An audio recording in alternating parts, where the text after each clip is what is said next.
Today's message comes from Matthew chapter 12, verses 46 through 50. This is the word of God. While he was still speaking to the people, behold, his mother and his brothers stood outside, asking to speak to him. But he replied to the man who told him, "Who is my mother and who are my brothers?"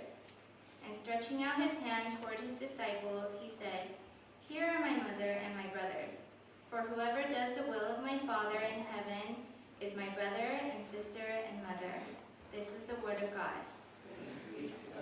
As some of you know, oh wow, you look so empty today. I used to live in Philadelphia. When I first moved to Philadelphia, I didn't know anybody over there. I didn't have any connection, I didn't have any friend or relative living there, so I didn't know what to expect when I moved there. But the community that I was brought into, the fellow seminarian friends and their families, and the church I served, so fellow pastors and their families, and the students that I taught and their parents, the love and care that they displayed to me during my stay there was beyond my expectation. Like, it was truly God's grace and comfort for me in my stay in Philly. And for example, holidays, I had to stay by myself at home, but they didn't want me to be home, by myself, not doing anything. So a lot of family invited me to come over to their house. They fed me, took care of me, treated me very warm and nice. And a few times I had to choose because multiple family invited me, so I had to choose which one should I go, which family should have better food, It's wonderful. And some of the parents of the students, they were like a mother to me. Like, they pack, Korean side dishes, and they pack panchangs and jars of soup and go eat, you're single man, you're living by yourself, you take this. I was like, oh, thank you. And some of them, owning stores, and they got some stuff from their stores, like, give it to me. I didn't do anything deserving their love and care. Nothing. My friends, and especially the married couples of same seminary schools, countless times they invited me and fed me very well. How they stood with me in times of loneliness, times of joy, in times of difficulties, trials. They were like a family in my stay there. Philadelphia was definitely much hotter and more humid than here during summertime. Way more freezing cold during the winter than over here. So first couple of years I hated it. And the apartment I lived, my family visited me one time. It's like, they were shocked because the apartment I lived is so old. My cabinet doors in the kitchen were dangling. I had to put duct tape all over the places.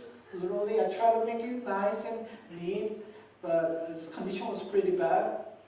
But despite of all that, after my study there, and I really seriously thought and considered living there, staying there, and doing ministry. Because they were like my family. I loved them, and they showed great display of love and care for me. Have you ever experienced that? Especially during the time of suffering and hardships, times of loss and sorrow, your believing friends, believing members, just coming together, just keeping your side, stood there for you, shared tears with you, comforted you, supported you. And in a way that sometimes even the relatives cannot do. Actually, they took it, the church members took it so personally. We are here together in this time. There can be deep connection in believers. Sometimes it can be deeper than what you can feel with the non-believing relatives from far away. Bring us together. Here in this passage, Jesus teaches us that there is a family beyond the physical family. This is true family, not less family than your physical family. Jesus teaches that this family is not less important than your physical family. There is a family. And that's the point of this text. I know we are going to the book of Matthew, passage by passage, and when it comes to what's the point of this text? That's the point. Now, for some of us who have been in the church for a while, good enough, and we heard that expression a lot, that we are the family of God, we are a spiritual family. That is what we call each other, brothers and sisters. We say that, brothers, sisters. I already know that. But brothers and sisters, I say that again. But have you ever thought about why we call each other brothers and sisters? Isn't it strange? Maybe because American culture is somewhat familiar with this Christian culture, but in some culture, they never call other people brother or sister. Why Christian people call each other brothers and sisters? Have you ever given thought about that? Actually, in the first century, the early church time, there was a person named Pliny. In the letter of Pliny to the Emperor Trajan, he wrote a letter, make a report about this new and not well-known religion called Christianity. So he's making an investigation what this is about. And I don't know what they are. And he made a report. Do you know what he said to the Emperor Trajan in the letter? He says these Christians, these people, they commit incest. Do you know why?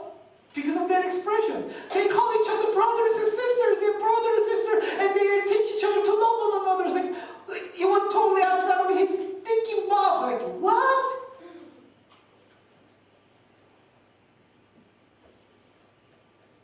We call brothers and sisters. Isn't it because of this text? Isn't it because of what Jesus teaches here? We may be familiar with it, but this is where we learn from. Now let's look at the text and see what we can learn here. While Jesus is doing ministry, his family, his mother, Mary, and his brothers, and some manuscript, the original also includes sisters too. So his family came to see Jesus. Because Jesus was inside, and because of the crowd, they could not approach Jesus. They sent a man, go over there, tell the family wanted to see him. So the man came to Jesus and said that, verse 48. But he replied, Jesus replied to the man who told him, who is my mother, who are my brothers? And stretching out his hands towards his disciple, and he said, here are my mother and my brothers. I don't want you to misunderstand Jesus here. Jesus is not disowning his family. Jesus is not degrading the important value of family. Jesus is not abandoning, rejecting, neglecting his family. That is not the case. That is not what this text is about. If you read the stories in the gospel, it is hard to dismiss that how much Jesus cared for his family. Just go a few chapters more in Matthew 15, Jesus emphasized teach the law. You must keep the law to honor your father and mother. To the point, if your parents are aged and they are in need, the children must support and help the parents. And famously known, the 7 sins of Jesus on the cross, even in the midst of the excruciating pain, bearing the sin of the world, facing the wrath of God on the cross, Jesus deeply cared for his own mother. Now, how many of us would be like that if we are in pain, when you are sick, or when you are really busy, caught up with so many things? How many of us really care for our parent in that moment? But Jesus bearing the sin of the world, facing God's wrath, in the excruciating pain, Jesus cares for his mother, that making sure his mother Mary will not be left without any support or dependence. So he said to Mary, woman, behold first son. To John, his beloved disciple, and to John, Jesus says, behold, your mother. Depend on each other. John, take care of Mary as your mother. And after the resurrection, Jesus also appeared to his brother, who was later we know as James, who came to faith and became the first pastor, leader of the first church, the Church of Jerusalem. Jesus, he did not disown his family. He did not reject, neglect, or abandon his family. That is not what this text is about. You're like, oh, these people are my family. I don't care about that. That is not what's going on here. Then what is this text about? I must say three things. One, Jesus is teaching us that there is a greater family, true, lasting family. And we often refer to it as a spiritual family. Spiritual family is no less real than your physical family. What sort of bond holds a physical family together? First, it begins with the covenant of marriage, isn't it? Husband and wife making a covenant together as husband and wife. And if they become the family, and if they beget children, the children sharing the same parents, flesh and blood, siblings, and the family. What holds them together? Oh, we have covenant and flesh and blood we share. We are family. The bond of spiritual family is stronger than that.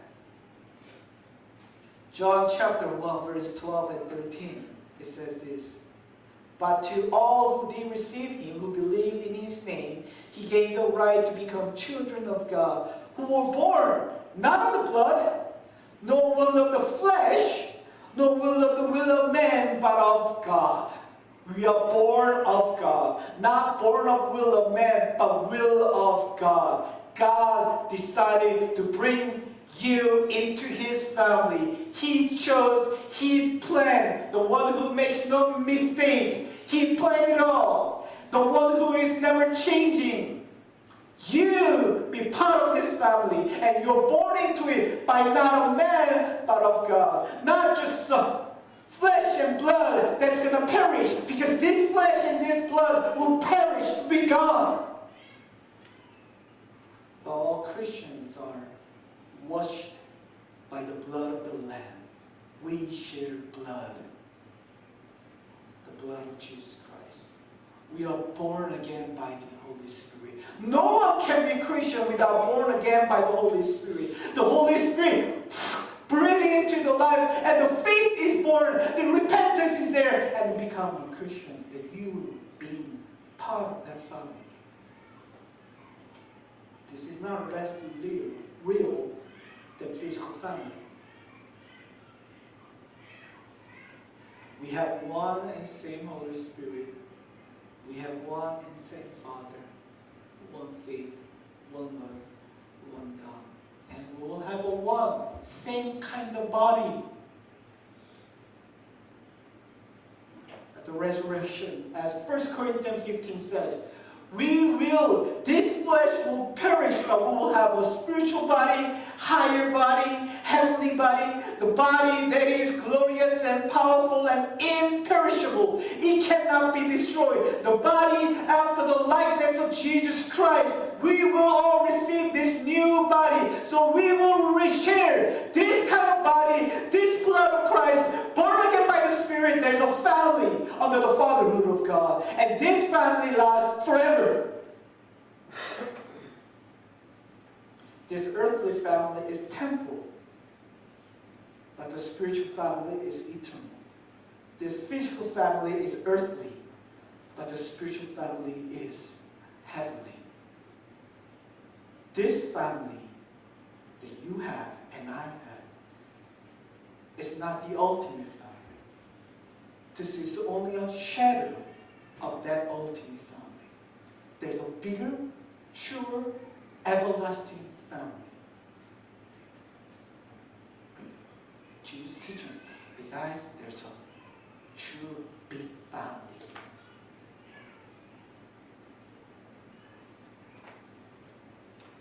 This does not mean he's putting down this important value of the physical family. You must take care of your family, you must love your family. But he's just showing us that there's a higher one, and there is not less will. One. That's first thing we learn. Two, this is your new identity.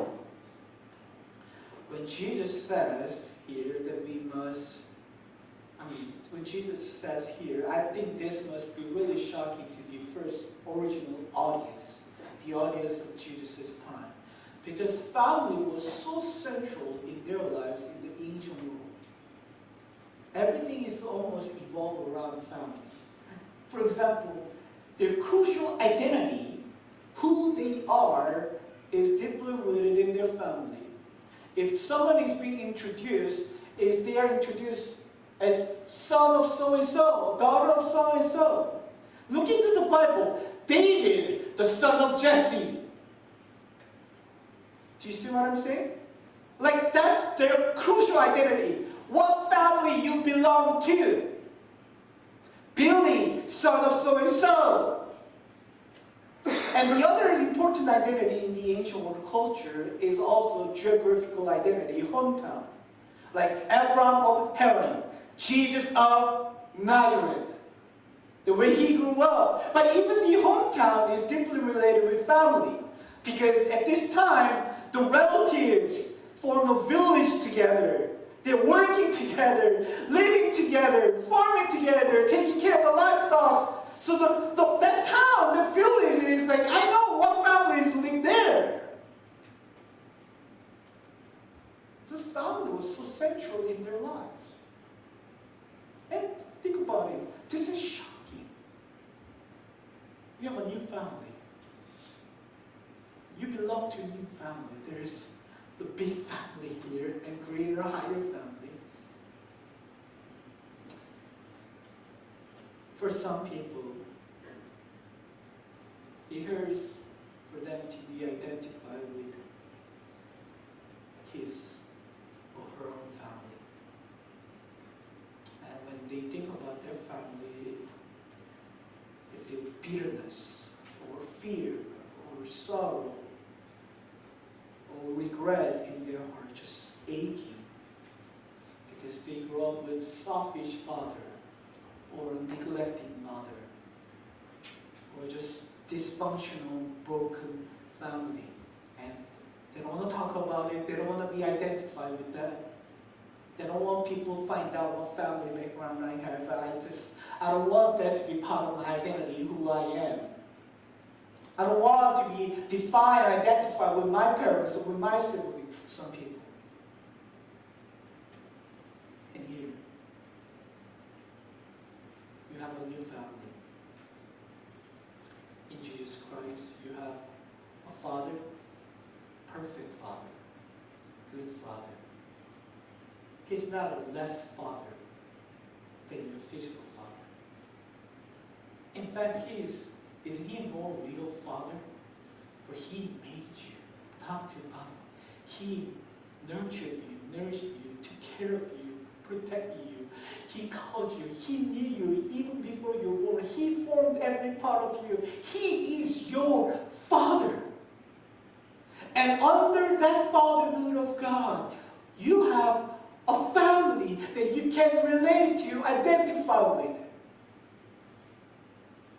Heavenly, holy, godly, eternal family. You belong to that. Now this, once again, does not mean that you know what, because my family is dysfunctional, because my family has a problem, my family has issues, you know what, forget about that family, just spiritual. That is not the point. Every family has some issues and problems. Family is not less fallen than any other human institution. The Lord Jesus knows how broken a marriage can be because of sin. The Lord Jesus knows how cruel the parents can be to their children. Jesus, you and me, Jesus did not come to praise the physical family. That is it! Jesus did not come to elevate the physical family. Rather, Jesus came to redeem that family.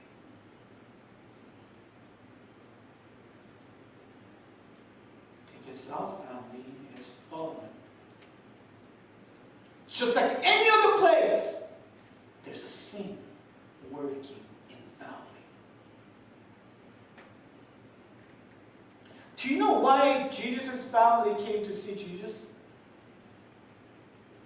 We can see the same story in the Gospel of Mark, Mark chapter 3. And the Gospel of Mark gives us a hint why the family came to see Jesus. It was not just because, oh, I'm curious what Jesus is doing. No, this is why.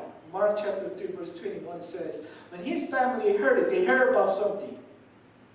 Okay, you read the context, you will see. And they went to seize him. And they wanted to take Jesus back home. For they were saying, Jesus, he's out of his mind.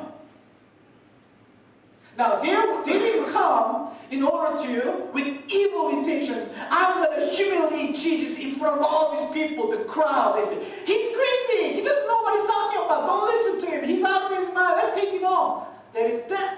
I don't think so. The godly family of Jesus, I don't think that was their intention, humiliating him before the crowd. I think when they heard something, they said, he's crazy, so we gotta take him home. I think because the news that Jesus is going against Pharisees and scribes, the tension and the conflict is escalating. And probably in their mind, they are doing a favor. They are doing this for Jesus, to protect Jesus, out of care and love. It can't be their justification. Let me explain this way. In the Israel society, religion and politics were not separated. Pharisees and scribes are the members of the council. They were the religious leaders and they were the political leaders. They lead religion of the people and they do have the governing power.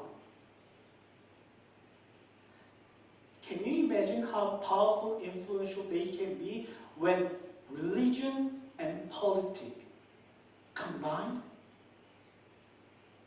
The Jewish people were very religious people.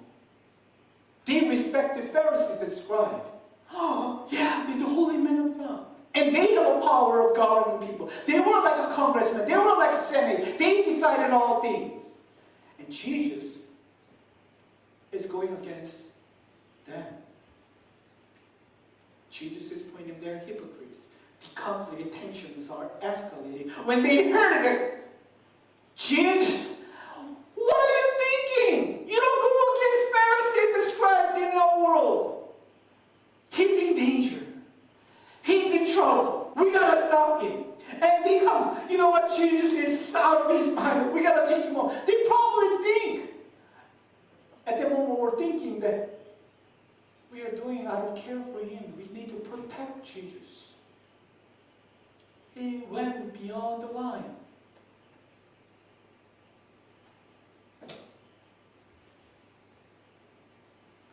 John chapter 7, 5. It says, for not even his brothers believed in him. They did not believe in Jesus, their eldest brother. They did not believe what he claimed to be. Going against Jesus, they went against the will of God. So same thing. Peter, when Jesus says, I'm going to go to Jerusalem and die on the cross, and Peter says, never that will happen. I will not let you die. Probably Peter was thinking, I'm doing this for him. But remember what Jesus said to Peter? Get behind me, Satan. You're standing against the will of God. You're standing against my will. You're standing against the kingdom of God. You are following, supporting, speaking the will of the Satan. Get behind me. Out of unbelief and sin, this family came.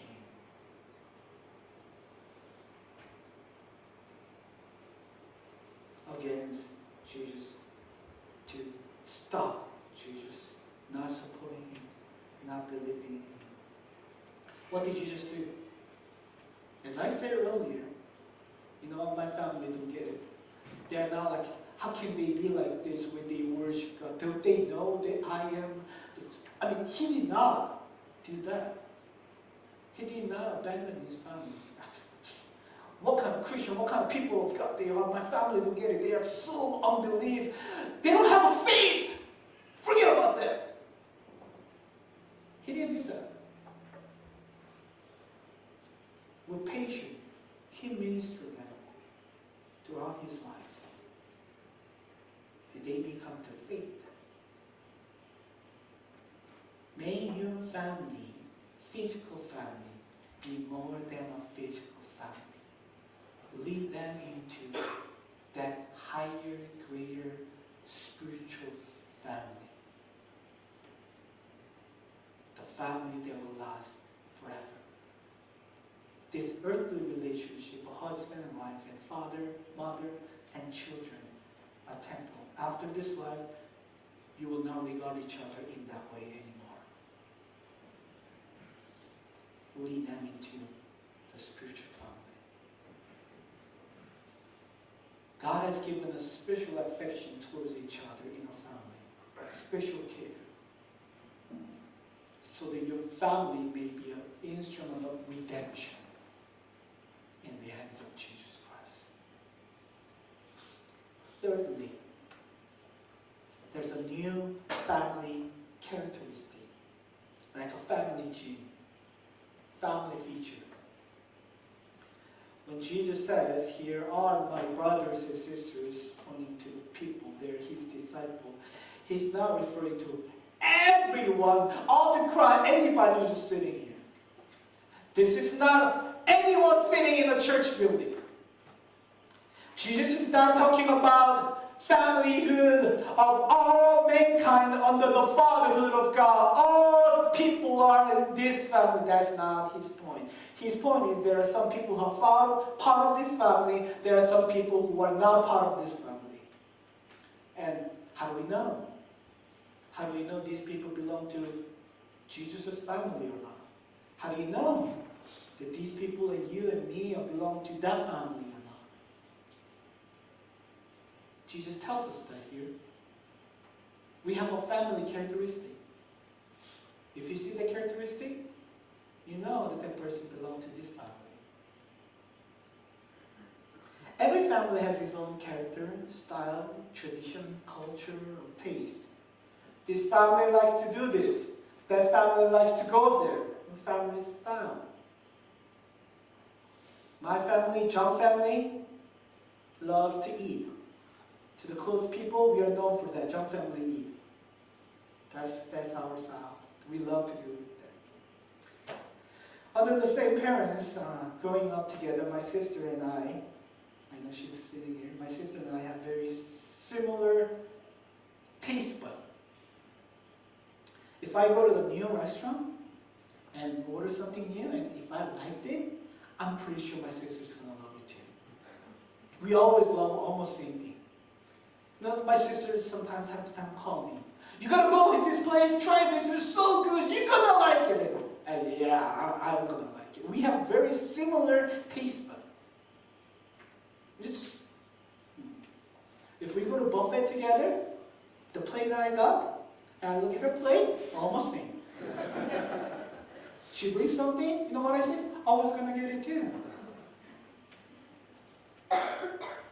And I say, "Sister, this is so good."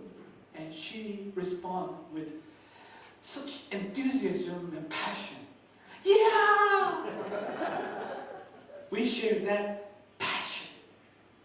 Don't you love it when you have someone who share the same style of music, or the same style of movie, or fashion, or whatever that might be? I like this, and the person is like, yeah! I'm being understood here.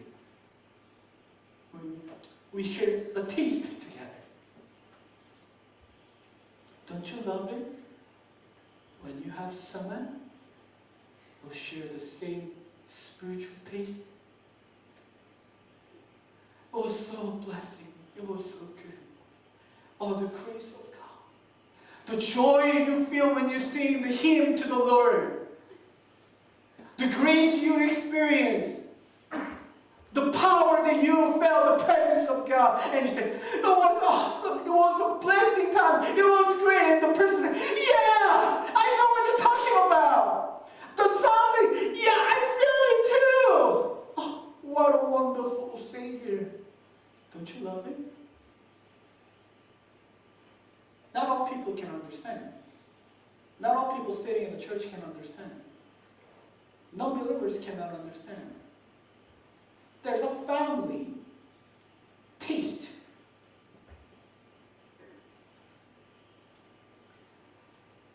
Same taste bud is running down in this family. They all love this. Do you know what it is? Jesus plainly put it down here. They love the will of the Father in heaven. You want to know my family characteristic? Jesus is saying, this is it. They love the will of the Father in heaven. My Father. My brothers and sisters, they all love it. This is running down in my family. They all take delight in the Word of God, the will of the Father. You want to know if that person belongs to this family or not? That's the family feature that you're going to look into. They want to obey God. And when they fail to do so, they grieve because they love the will of Father. I want to obey your will, Father. That desire, that craving, that love, that delight is in them. Same thing, Luke put it this way, Luke chapter 8:21. But he answered that my mother and my brothers are those who hear the word of God and do it. Pay attention. Jesus did not say, if you do listen to the word of God and do it, then you can be my family. That is not what he's saying. My family, they are the ones who do this. This is the family characteristic. This is what my family do. This is my family do.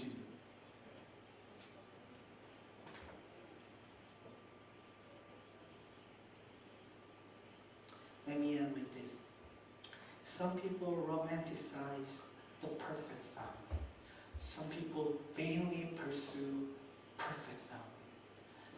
They want to have Instagram family. I told you that before, right? I look at somebody's Instagram and their family.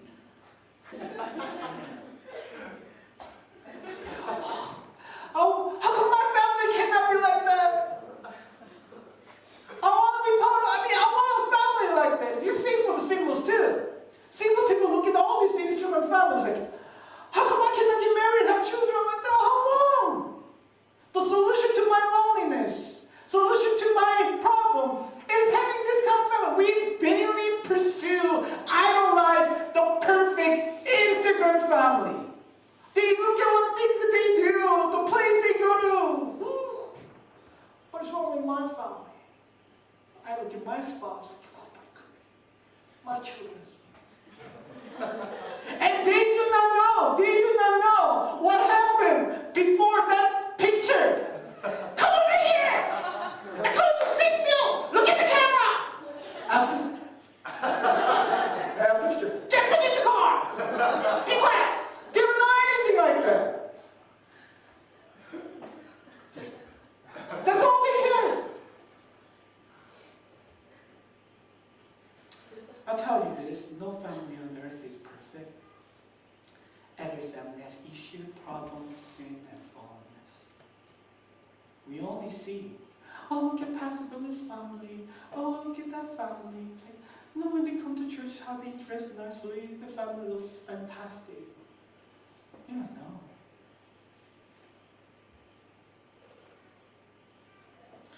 Do not idolize the perfect family. Do not be discouraged that you are not part of that perfect family. But here, what I have to say, but you have a perfect Father. And you have a perfect Savior who came to redeem your family and my family into that greater family.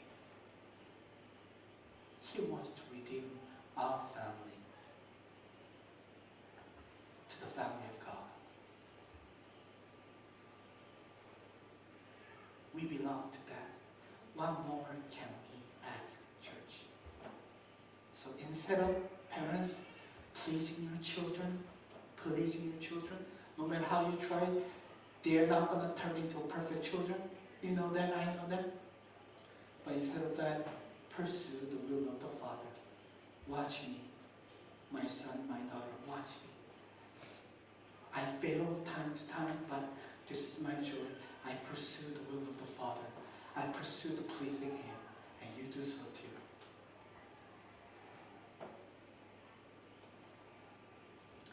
Public glory. Let me say this as a pastoral care to the divorced, to the widowed, to those who have never been married before, never had children before, to the orphans, and to the people who are going through suffering and hardship and problem, trials. Let us be a family to them. This is now less real family. Stay with them, cry with them, rejoice with them, and we can look at each other's eyes and say, truly, you are my